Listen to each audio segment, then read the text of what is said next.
I, 29F, have been married to my husband, 30 meters, who I'll call Alex. Alex and I met in college during our freshman year. We started off as just friends, and got married 7 months ago. I've gotten along with his family, but we aren't super close, but we're friendly enough. The problem is that Alex has begun to make me incredibly uncomfortable.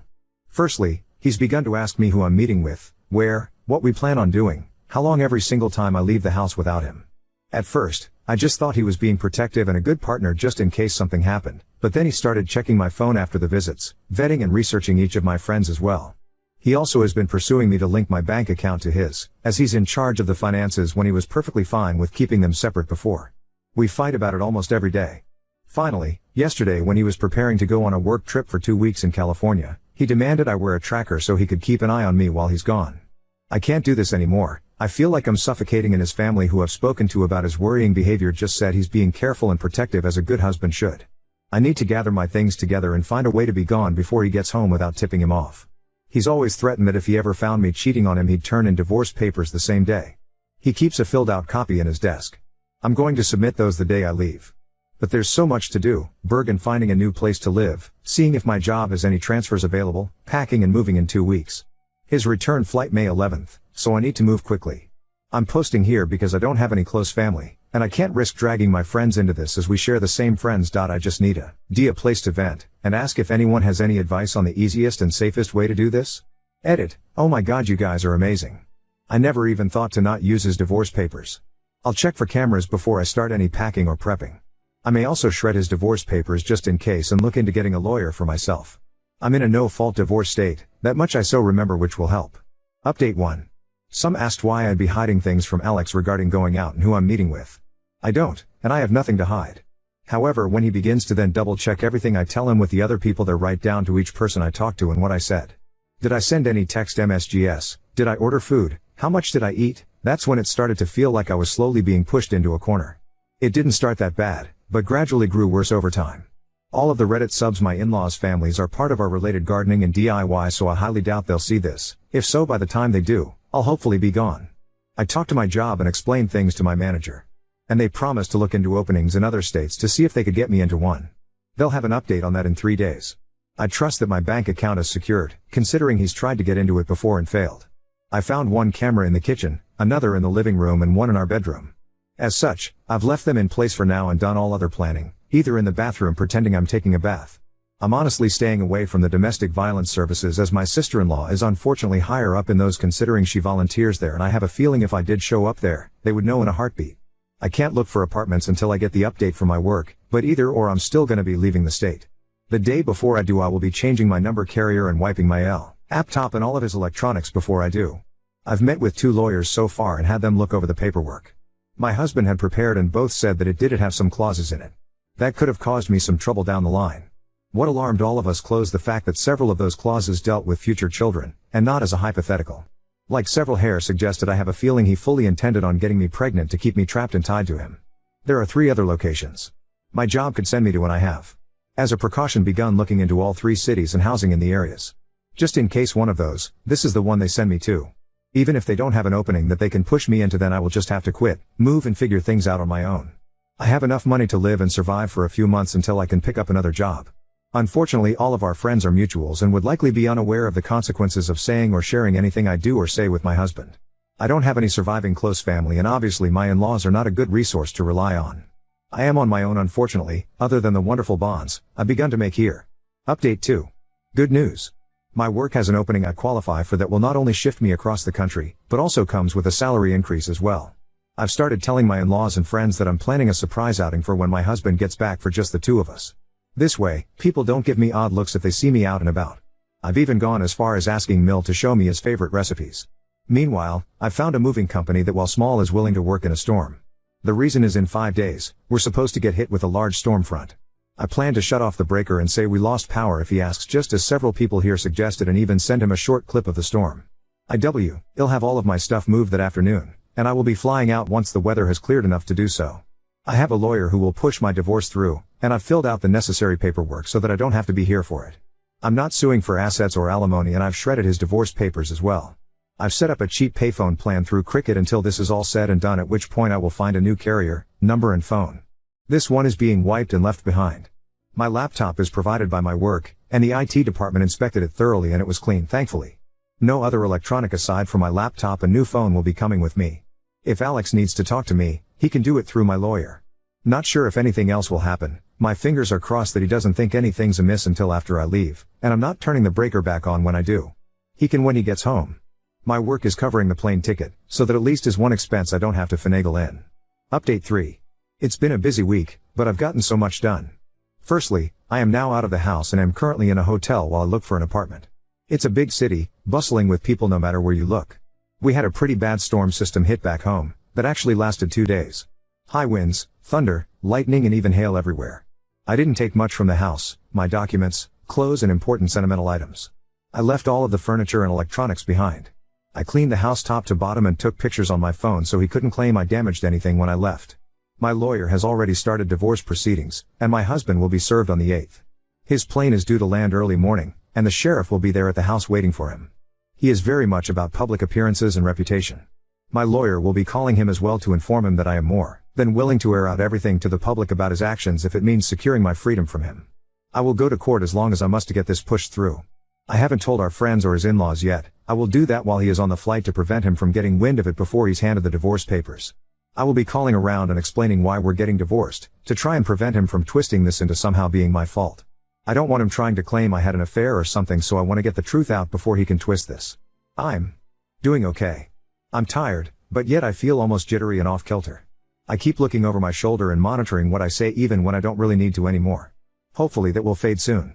My work is covering the cost of the hotel, and I'm working on getting my other things in order. I also need to find a new GP as I want to get a full test just to make sure everything is okay.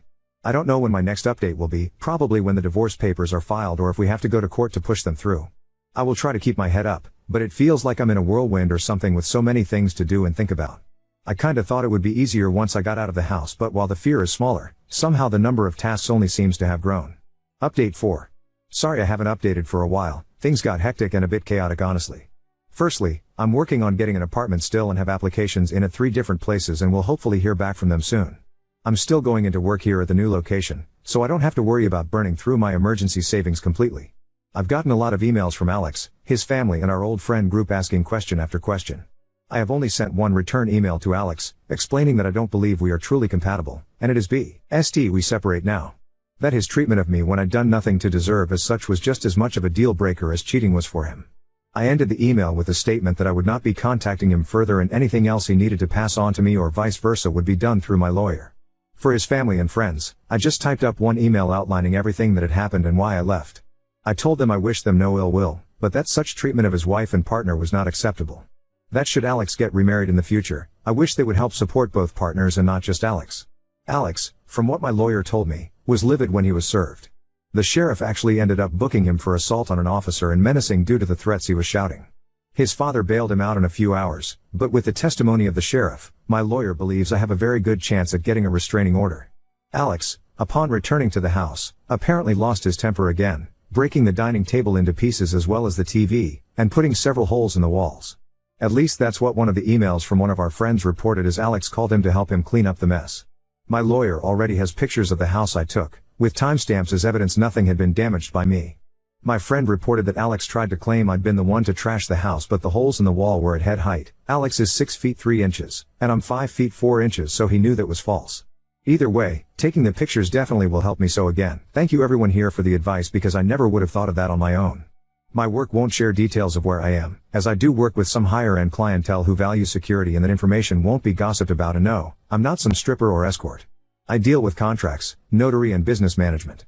As such, even if Alex tried to use my work to find me, he wouldn't succeed. Update 5. Firstly, no, I didn't bring my car.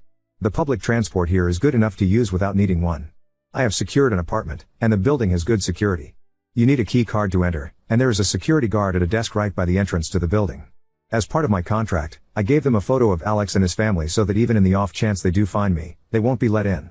The responses I got from the emails varied. His family said I was overreacting, and that I owe Alex an apology for the problems this has caused him. The pending criminal charges puts him at risk of losing his job if he's convicted. Alex sent a long email, apologizing and pleading for me to come home. He said he was worried for me, that he is willing to go to therapy if it will appease me. He wants us to remain together, and he didn't think leaving was an appropriate response to his genuine concern and worry for my health and safety. The friends gave somewhat lacking replies, saying that they didn't think Alex was ever going to hurt me and that I shouldn't be letting my imagination run away wild. As much as I want to say I was surprised by the lack of support, I'm honestly not. He intends to fight the divorce. I am letting my lawyer handle it, and I am also pursuing a protective order as well. Once I got approved for my apartment, I also froze my credit. I've changed my phone carrier and number, as well as making sure none of my documents list Alex as next of kin or POA. Some have asked why I was so paranoid about Alex and his possible future actions. The answer for that actually is somewhat simple: my grandmother. I love that woman to bits. As a teen, she explained why my grandfather was never around. He was extremely abusive and manipulative, and her generation didn't allow divorce really. She wouldn't have been able to buy a house or get a good enough job to support her and my mother on her own. As such, she endured it, shielded my mom as she could until my grandfather died. When I felt like I may have been overreacting, I remembered how she'd said she'd always wished she'd been able to see grandfather for what he was early on when she may have been able to annul the marriage. Update 6. It's been a month since my previous update, and I wanted to share some of what's been going on in the meantime. The divorce is proceeding, but even though I don't need him to agree, and he's not, it means I have to go through the courts to get it approved. As such, it could be upwards of 6 months to push it through even though I'm filing without attempting to claim property, alimony or compensation. I just want a clean break and separation. Alex has attempted to use our friends to reach out to me, as he doesn't want to use my lawyer for communication. He's saying it's disrespectful and cowardly to hide behind my lawyer and not meet him face to face. Alex wrote me a letter that he did pass off to my lawyer, but the contents were him justifying his actions and claiming that in today's time it is dangerous for women to be on their own, which is why he was so intent on trying to keep me safe from harm. He wanted me to understand that he was trying to protect me as best he could and was hurt that I would just lie to him and hide my actions from him related to my dissatisfaction with our marriage and my moving. I didn't reply, because at no point did he apologize. All he did was turn everything around on me as I was being overly dramatic, emotional and cowardly. There was a second letter with Alex's from my sil. Her letter was honestly disturbing and completely justified my misgivings regarding approaching her in any kind of professional capacity. She spent 5 paragraphs detailing how a real abusive relationship looked like and that Alex was the furthest thing from abusive. The details she included were all related to financial abuse and physical abuse. Nothing like what Alex had been doing.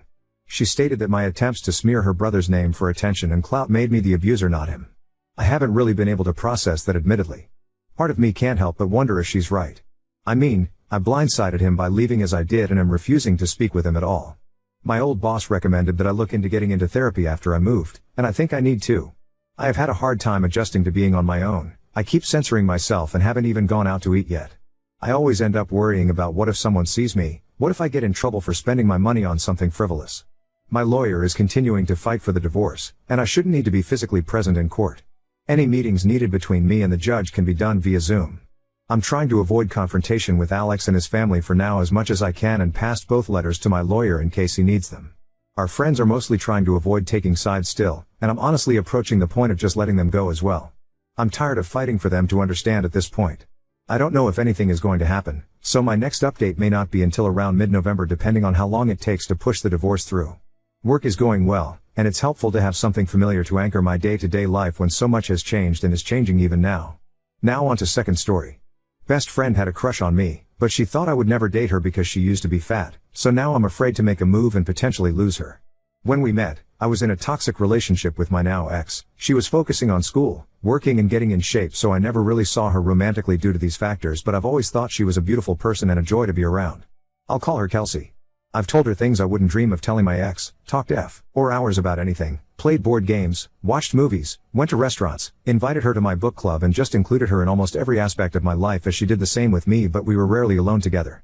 Nothing intimate besides hugs and jokes with friends, so never really thought of her like that. I finally had enough of the years-long verbal abuse, threatening to harm herself and mind games with my ex when I started to realize I was spending more time with Kelsey and would sometimes forget about my own girlfriend as Kelsey made me happy and ex filled me with dread. It was roughly 7 months ago when I broke up with her. Kelsey 2 years ago was a bit chubby and she was working really hard to get it off, so I was super supportive of her and gave her fitness nutrition tips. She has gone from 195 to 130, but her heaviest was apparently 260 and you cannot even tell she was once that size. I'm so proud of her, and ever since the breakup she's all I can think about, and we've been spending some time alone now. Her lips, the way she laughs, her smile, her eyes, and yes, her body is incredible. The fact she put in the work to lose the weight and is disciplined to keep it off while working and going to school makes her even sexier to me. She's always been there without me even asking. She would just know I needed her support in some way and I would always find a way to let her know I truly appreciated her. I had a feeling she felt the same about me, but I let a bunch of insecurities, I'm freakishly tall, been called boring, told I talk too much, hate my chin etc., stop me from telling her how I felt. A few weeks ago we were all at a taco joint with friends stuffing our faces and having a great time until a guy approached her and offered to buy her a drink.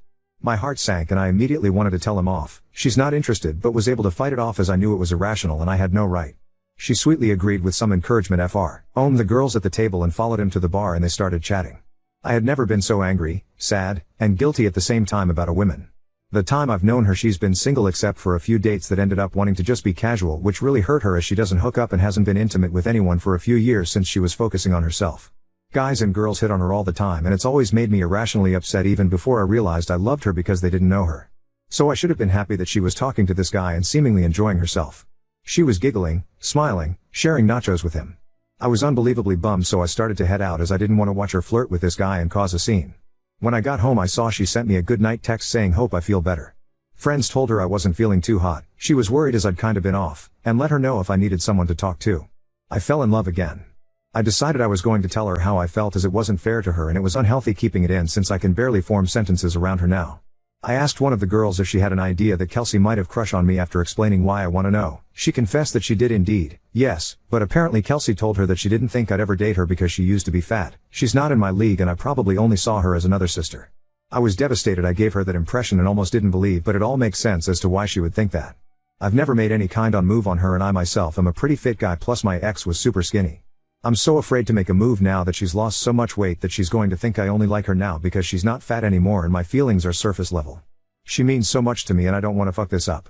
Most of my friends are saying she's going to understand and not take it personally because she knows me. Some said she's gonna think I just want to bang her now that she's hot.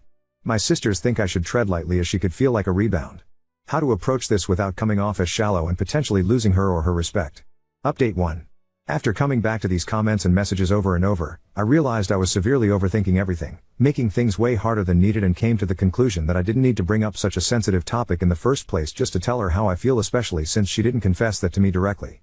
I just needed to tell her and quick rest would follow. I texted her the next morning asking if we could grab a bite, just us two, sometime the coming weekend, had something important to tell her and that I missed her, which was true. I stupidly ended up worrying her with the way I worded this. She thought I was moving, however she was excited and told me she missed me too. She was free that night if I was down and the day after next. I very much started to panic as it was sooner than anticipated, but that night really was the best time. I was still too embarrassed to show her the previous post in its entirety, but I was willing to do so if she doubted my intentions. To keep this brief, I'll spare the mushy details, but we met at her favorite tea shop, caught up for a while, then she actually outright asked me what I needed to tell her. It took me a bit to articulate everything since I was actively trying not to stutter like a dweeb, but I told her most of what I originally posted. I've had feelings for her even before the breakup and just didn't know how to tell for so many reasons. I told her the important ones, but that she's always on my mind. I've always loved how kind, caring, thoughtful, dedicated, and just all around amazing on top of being so beautiful. She made me realize sacrificing my happiness to keep someone that hates me alive was unhealthy, that I deserved to be happy, and I was happiest with her. No one brightened my day like she did. She looked preciously stunned for a moment after I was done and was tearing up a bit at this point, but proceeded to tell me she's felt the same since we met and had a tiny feeling I liked her. However, she didn't think I'd be interested in dating her since we were such close friends, plus the toll my ex put on me meant I probably needed some time to recover, but she was just so happy I actually had the guts to tell her how I felt that she was never going to tell me, so we both kinda awkwardly laughed for a bit.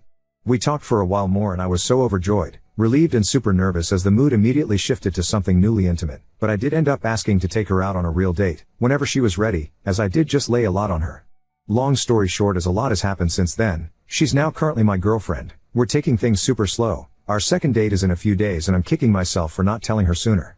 She hasn't mentioned her weight at all and I will be 100% showing her the post if she ever does, so now I'm really glad I didn't start off with that.